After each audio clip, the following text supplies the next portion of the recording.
Hello everyone and welcome back to another episode here on the Hermitpack modded Minecraft 1.10 server, and it feels like when I read my comments I'm infuriating half of you and the other half are really learning something from the series, which is really cool. It's great.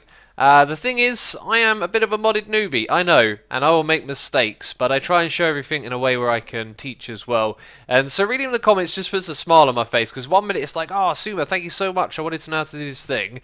And the next comment's like, you idiot, why did you do it that way? At the end of the day, I am focused on having fun. That's what I try to do. I try to make my way through this pack, learning things, not knowing about stuff, and making sure it's all a fun experience. And it feels like it has certainly been that. And we're back in the basement, which you would have seen in the last episode. This is what we're working on at the moment, trying to get our storage system up to scratch, and we're off to a good start. By the way, this thing over here, we've got some storage that's been filled up, so it's being put to use already, which wasn't my intention, but apparently that is happening, and that is fine by me. This area over here, you can see I've been doing a little bit of work on, and I've been thinking about how this area is going to look. How it all comes together, I haven't quite got a vision for, but I'm sort of taking it one step at a time and thinking about what I want to see here. So, we have our storage for disk drives in these two spaces, and then we've got these other two spaces we haven't used yet. I'm going to look into auto crafting, and maybe that's where they'll go, but it's in this space that we're going to have our deep storage units where we store tons and tons of items. So what I'm looking for is, as soon as it popped into my head there, it threw me off. Catwalk is not what this thing is. It is a gangway. If you know what a gangway is, then that's what this is supposed to be. It doesn't have railings on either side, which is something that I might add. The idea is that we're elevated up here, and when we look out onto our storage, we can see both up and down into it. So we're going to have some very tall pillars of quantum storage units. And actually, I think what I'd like to do is start on this side and dig back the wall a little bit, because as I look forward, it feels like that this stuff should go maybe a little bit higher than that steel that we got up the top there. I say steel, it's really called rusty plates. And anyway, let's get to what I'm talking about here, which is our quantum storage units. So I'm sort of envisioning something like this. Now, everything we're placing ain't going to be the permanent position. This looks about right. We'll have our cables coming up to here, which needs to connect with each of them. Then we're going to have these units on either side and in front as well. So our pillars that we have of these things will alternate. And I think that's a good thing, as it adds just a little bit of variety when you look at it. Yeah, so something like that. Now, what I was thinking we would have next is a pillar alongside it of these blocks, these ones right here, which are called sturdy. And initially I thought like that, but maybe it'd be a good idea to keep those open. That looks really nice. So it could be actually at the same side like that, or maybe it could even go one block back. And then what would happen is there would be another unit of 3 over here. So once again, we would see these little towers of quantum storage units. All of these are going to have item frames on them, like we've already done. So when you're walking through here, you can actually see what is being stored. Aha, here we go. Just like that. Now the other thing is that it means that we're going to have these cables coming out to the middle, and this is part of the look that I want for this room.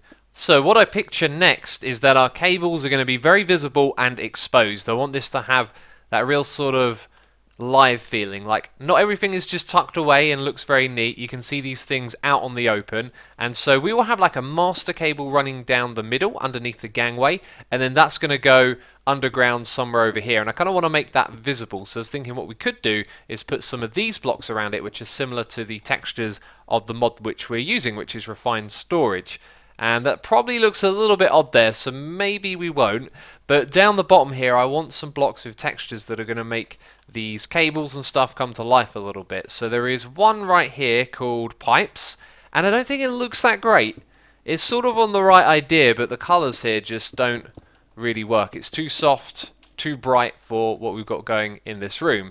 And another one here we've got as well, not so good, some sort of rusty grates, and no, I don't really think that's going to work at all. So we need to come up with some textures that are going to complement this. How does that look? I like it a lot. It looks pretty cool. It is definitely not finished, and poor old Asuma made a boo-boo. I made a mistake. A lot of you would have noticed it. This cable right here does not connect to the quantum storage units. If I put one alongside it, no connection. So putting 3 of these together won't work, and now I've gone and broken that. Let's just replace it quickly. What we need on the back of these are external storage units, and you can't place these so that they connect to 2 of them If I put one there, you'll see it only connects to the one where we place it. So because of that, what we're going to have is these external storages coming down like this, and then the cables will go under and through where this block is. I was messing around, so this shouldn't actually be here. The cables are sort of going to go through that gap, and then on the front you'll see that the three cables join up together and then go over here. If you're thinking like that's not an effective way to do it or whatever, it's all about looks really at this point. And what I'm actually going to do is lower this all down by one block, because what I want to have on top of the cables is a grill, something like this, that goes over the entire top bit. So you can see it, but you can't get to it. And I think it's going to be level with these blocks right here. So I want to lower it all down by one. Now where we got this wireframe block, that's always going to be under the cable. So it's kind of going to look like it matches it in some respect. And then to the sides of it, we're going to have some other textures, which I haven't really figured out yet. Now this is cool, but it's going to take me some time. Turns out, oh wow, it's really going to be difficult to build. Turns out Chisel and Bits works with refined storage, which is something I think I've actually learned before, which is the reason that I'm trying again, right? Because I had a feeling that this would work. Oh man, this is going to be so slow. I need to create like a template of this so I can copy it over and over again. This texture is the same as the one directly above us, and let's see how close it can actually go to the cable. Now there's always going to be like a tiny little bit where you can sort of get a glimpse, nope, not over there, and again, sort of get a glimpse of what's going on the other side, but I think we'll accept that. This is probably the best we're going to get. How close does it go to that thing? Like, it looks like it goes right up alongside it and then above it. That's excellent. Okay, nice. We've got a facade for our cables. Okay, I think we got this sussed out. This is our grill that's going to go across this entire area, and I think it's going to be a little bit of a pain to build. If I right click on that, it's just not going to build it the way I want. So for now, until I figure out how, oh, it's kind of lower down, which once again makes it quite difficult, but maybe not, because if we just use cables and then remove them, it'll be at the right height. Yeah, I might actually come back and do this all again, and you are not the correct block. We need these ones right here. There we go. Then we can break those cables. They were just for... Ah, well. I am making a mess of things here, am I not? Let's get those back in place. So this room is looking really good now. I found this other block, which is the same palette as these ones, which is all down here. Looking really cool. We're going to have a grill over the top of that. And to be fair, with the grill, a lot of the detail is going to be lost. Apparently I broke a block there. And yeah, that's how it's going to look. And our little walkway here comes all the way down to the surface. Pretty good, right? Pretty good. Anyway, I got a little bit of a clip to show you. I was hanging out with Biff earlier, and me and him had a little bit of fun. I've got permanently on me all the time. I'll read the list. I've got night vision, Okay. strength 3, resistance 3, regeneration 2, haste 3, fire resistance, and saturation. What have you got there? I've got a shuriken with all sorts of things on it. Let's see if you can resist it. Do one. Just do one, and I'll tell you what it does. Yeah, I'm fine. Go on, do a couple. Yeah, you're slowly taking hearts off me. If you're doing quick enough, you'll probably... How's that? Yeah, that's enough. That's enough. You've had enough of it now. Brilliant. I'm back to full health now, though, so it doesn't take long. Alright, so when you're AFK, I've got to catch you. Yes. Spam them at you. So Biff was actually over here giving me a helping hand with auto crafting, which is something we're going to do soon. These are the auto crafters right here, and I want to build little modules of them that sort of look like that one over in the other two corners. So Biff was showing me the ropes, so to speak, and I know a lot of you probably know this, so I'm going to get loads of comments about how I'm explaining this wrong. I've already made a couple of mistakes trying to explain it, so I'm starting over here, and there are some of you, of course, watching that want to know this stuff. So what you need is a pattern grid, which is this block right here. You need a processing pattern encoder. I believe this is for when you use machines.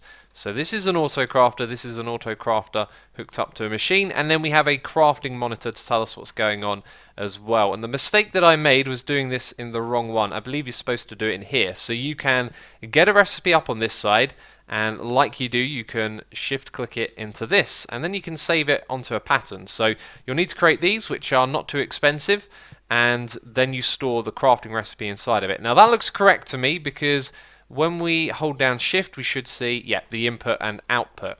Right, so we can go and put this into this machine, and I've already requested a load of it out of the system, so we should see the numbers change here, but we're not. Well, maybe there is actually another step.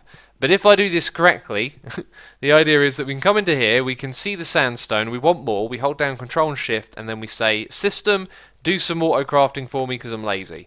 And then when we click Start, oh, I did that before as well. Let's try that one more time. 3 stacks, click Start, look at the job and say, yep, let's do it. And I saw the numbers going up straight away. Look at that. It is now automatically crafting because this thing right here has the pattern inside of it. Now, when it has 2 patterns, it can only ever do 1 at once. You can also put speed upgrades in here, which is really cool. So I don't want to dive too deep into this right now, but essentially what we're going to end up doing is making lots of patterns inside these crafters, and then we can use this over here to call them up. Now this one right here, let's type in energetic alloy, which is the one that I've already done. Energetic alloy, right. So even though we're not using the machine, I believe that we can go to the machine right here, the alloy smelter, add it in here, and when we save this it will know to use a machine. And I've already done this already because we've got a smelter over here. That's why we've got this cable running across to give it some power, and this one has the pattern inside it that uses this machine. So the two are now hooked up together because it is pointing into the machine. So if we go over here and go to energetic alloy, we can now shift click it or shift control click it and request a stack. Click on start, tell it what to do. It tells us that the materials are available, and look at that, it starts going. Pretty incredible, right? So I've taken all of the gold out of the system. We're going to go to the energetic alloy, and we're not going to do that. We need to control shift it and then request the stack, and you'll see because there's no gold in the system it's going to tell us that. So it's extremely cool, but it got me thinking, like, what if we could automatically craft gold? Because although we get some from our gold farm, the main form is in gold nuggets, and there is actually a way to do this because there is this fantastic block right here which, as I explain it to you, it's probably going to open a world of possibilities in your mind. It's a detector. So you can tell this block to look for the amount of sugarcane that there is inside the system. We're looking to see if there's 1,000. And then if there is more or less, which is one of the options you have here, there's a few other options as well, then you can get it to emit a redstone signal. So what we could do is set this to 1,000 golden nuggets, and then if there's more than this, it will emit a redstone signal. And guess what? These can be controlled by redstone signals, as you can see over here. So then what you can put inside of it is the one that creates gold from golden nuggets. So once you've got a certain amount in your system, it's always then going to craft it into gold ingots for you automatically. And then you can also do things like hook this up to farms as well. Like we could then have something that says, is there 1,000 gold ingots in the system? If there is, we'll use redstone to turn off the farm that makes the gold, right? Incredibly powerful stuff. That's all I'm going to say. Anyway, I got some more footage to show you with Biffa. He showed me his wither farm. He's also been making one as well, and we had a little bit of fun over there checking it out. I won't run through the whole thing because you've seen what it is, but this is the... Go on. Oh, yes, I can see. It's going to place it the other side of the blocks. Yeah. So if you come up here into like the mini control room. Okay, this is. I can see how this is going to... Let me turn down my volume. I can see how this is going to work. I won't press the button yet, I'll tell you. So obviously you press the button, it wirelessly sends a signal down there. Also, around the back here, this is that entity detector. Yep. So if I turn this to player, there we go. If you look out here, the shield's on because it's players within the range. Ah, okay. But otherwise it's just detecting the wither and then it turns on the shield. Oh, it makes a noise as well. So if I put monster... What is this thing? Oh yeah, I'll show you. That looks... Yeah, that's an interesting look. Is this like a custom logic gate? This is fantastic. This has saved me so much time. So basically how I've got this working is when this power bank here drops below 75%, this block I'm stood on sends out a redstone signal. If this is on and this one is off, so that means there's no wither, it sends a signal here which beams down the bottom, fires up the wither thing and gives me another wither. So it's like an automatic power generation system. That is... Oh, because this is a Neverstar generator. Yeah. Dude, that's awesome. That's so clever. So here we go. Let's press the button. Oh, hang on. Who pressed the button? Not me. But it only did the skulls. Huh? I don't know what's going on there. There you go. Hello, Wither. Just standing. Oh, wait, no, I can go in that area. I don't want to go in that area. I'll go in there in a minute. Okay, go on. Be my guest. When he's done his explosion, I'll go in here. Hello! Huh. I wonder if I can help out with my shuriken. There you go. Well, well, well. A fair bit of time has gone by. A couple of hours, actually. And I think we've got to set a rule for the future. We've got to go easy on the chisel and bits. As much fun as this thing is, it is so time consuming. And all the little details in this room took a fair bit of time, which is mainly the walkway. And these little facade bits right here were quite tricky to get.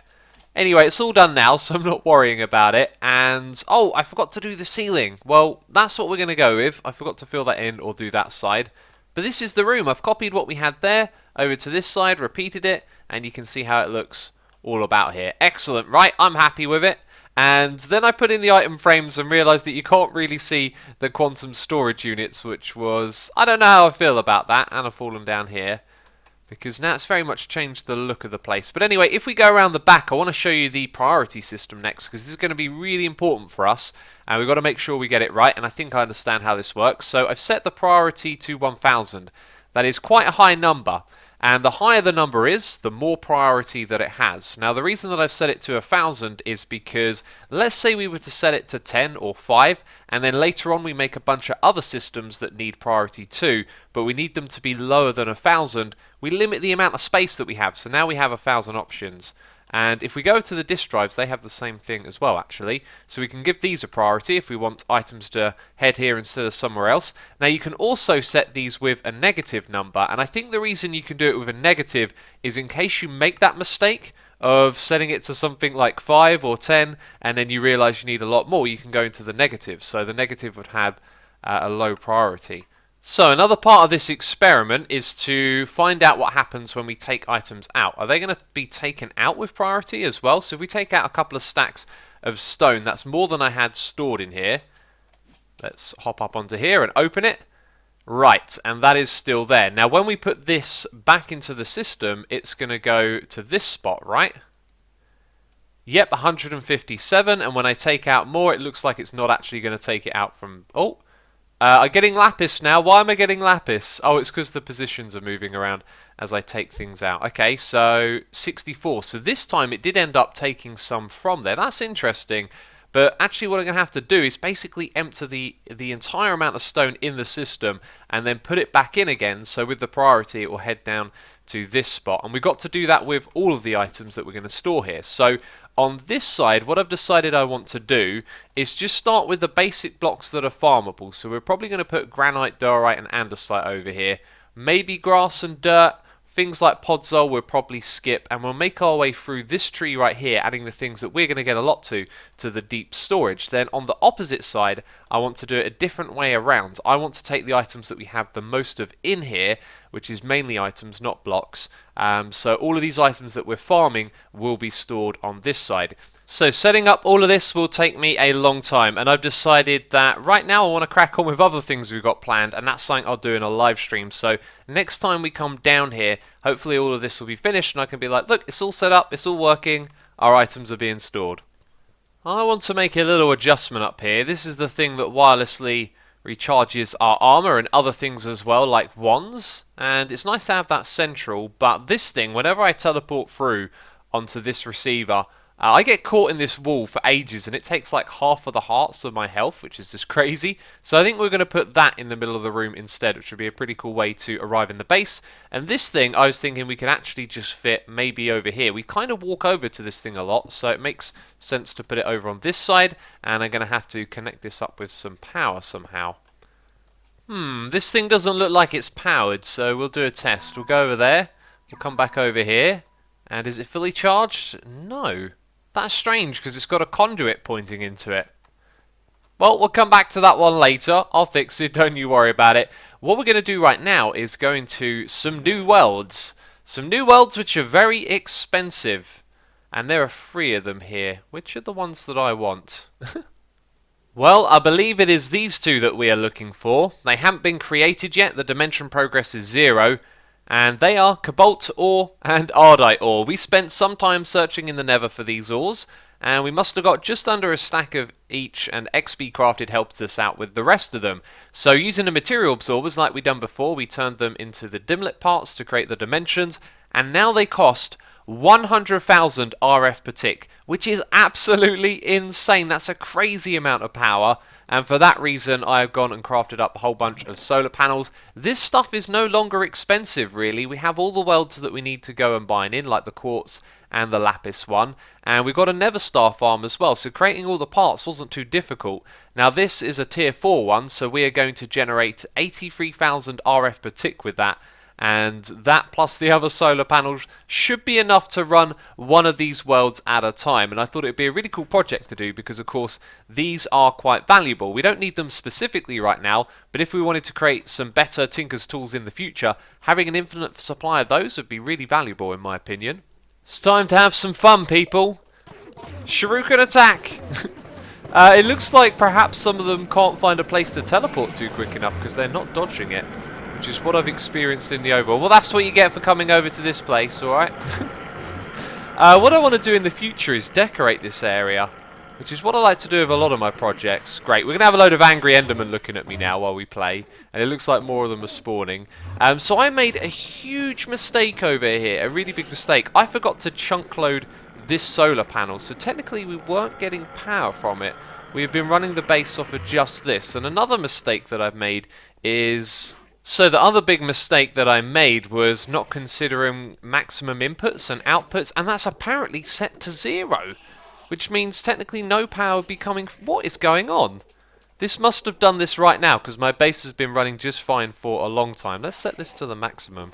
So even with that maximum set, this is 128, which means with one cable on 2 of them, we are not going to get the maximum amount of energy out of these solar panels into this system. And then I do believe that the dimensional transceiver also has a maximum amount, which is probably actually 40,000 RF per tick, not the bottom below. That seems to be what it's storing inside of the dimensional transceiver. So we need to rework a lot of this stuff really, because I've been running everything through that. I've been generating more power than can go through it, and now we're generating more power than can go through these cables. So it's something that I'm going to think about how we want to do. I've got a good idea already, but I really need to think it all the way through. What we're going to do right now, though, is just add a couple of these things right here. I know they're not where we usually store them, but until we sort out our energy situation, then we need to do it like this. So, yeah, this should pull the extra power from each of the solar panels, and we'll just do one world at a time. And, of course, when I'm in that world, we're going to place down an activity probe,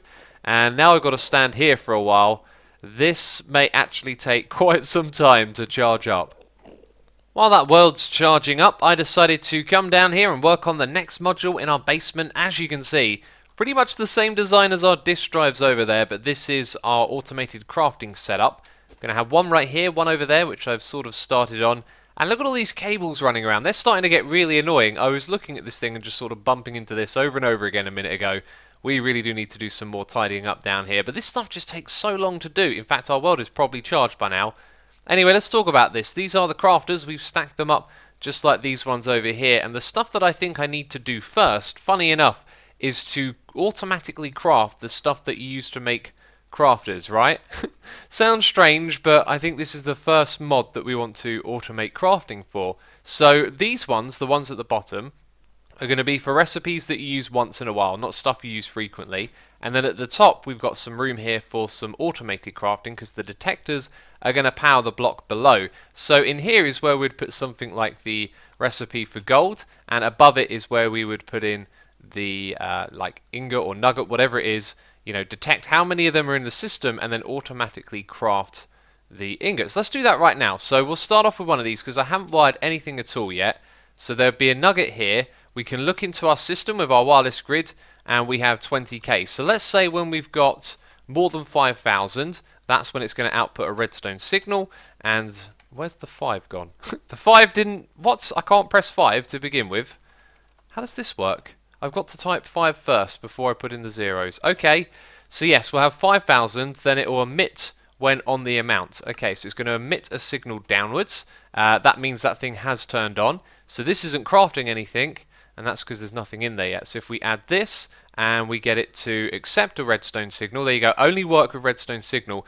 In theory, this thing is now crafting.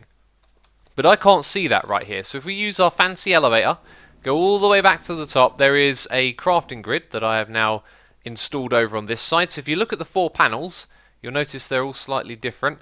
Crafting monitor is the one I was looking for. And it looks like what we did didn't work, unfortunately, so I'm going to have to go down and check it. Trigger auto crafting with redstone signal is set to no. I believe we want that to be set to yes. That sounds like the thing we need. Aha, there we go. It blinks because it's doing them one at a time. And we should be able to see the numbers change steadily. There you go, it's moving down. This is cool, I like this.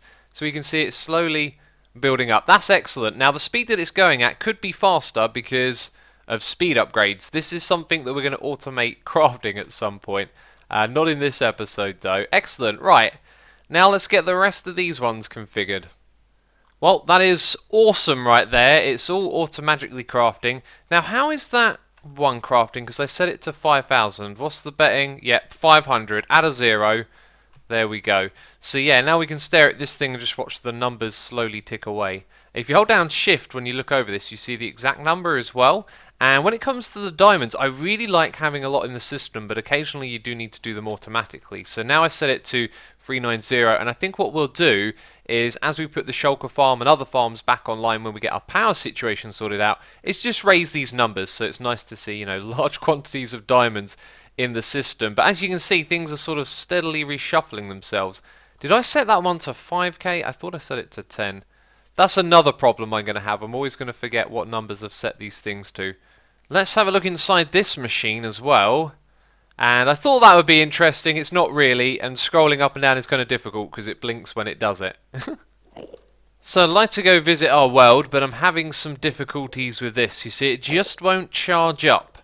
And it costs 100k RF per tick. These will hold 128k RF per tick, and there's two of these at 80 hooked up to it, which is 160. So I don't know what's going wrong. I've also put it directly next to this and configured it with an output, so it should be able to give it this many RF per tick, but I don't know, it's not charging up. So I figured let's get productive while that's happening. And it reminded me of something I wanted to show you, which is when you use the builder's wand, you can do this to yourself as well. I could stand here and you see how it places the block inside of me. Well, it's also capturing the Enderman, because a second ago I was thinking, well, I can't place these blocks while the Endermen are there, but if I use the builder's wand, of course I can. I like the way this stuck together as well. Oh. The question now is, of course, what happens when I shoot at them and they're inside a block? Do they teleport away? They do. They also make a hideous racket and get set on fire. Alright, so I've run a separate power line now. As you can see, it no longer connects to that one. So both of them are individually connecting to this. Now remember, the maximum bandwidth is 128. So in theory, like, one of them should do it. Although, I guess you got 80 coming out of here. Maybe if there isn't enough room, then the other 80 gets cancelled rather than filling up the space. I have no idea how this stuff is set up to work. But since I put down this second line, now it's storing power, which means we can finally visit the dimension and gather all of that cobalt or ardite, whatever which one this is. Well, it appears to be ardite. It's also nighttime, which reminds me I need to do this. We have night vision. Now, our first order of business should be to rename this to ardite world. There we go. And second, we want to put down the activity probe. Another thing I wanted to mention is that I did add some extra like feature dimlets, I think, to this. One of them has dungeons in, and I don't know if this counts as dungeons, but we've got to do some digging and find out. So I'm guessing that these are full of water again. The answer is yes. And now what I'm going to do is grab my hammer, which is actually probably not going to be mining level cobalt. What mining level do we need for ardite then? Okay, the hammer should be good enough. Oh, and it is. Oh, that's ridiculous. That's absolutely cheaty. We're going to get a crazy amount of this in no time. So it took me just under, I think, 3 stacks to create this world. And then, bam, like that, we've almost got 3 stacks straight away. Okay, this might be the dungeon, or actually it might be part of that sphere. It's part of that sphere. Let's go further away from it.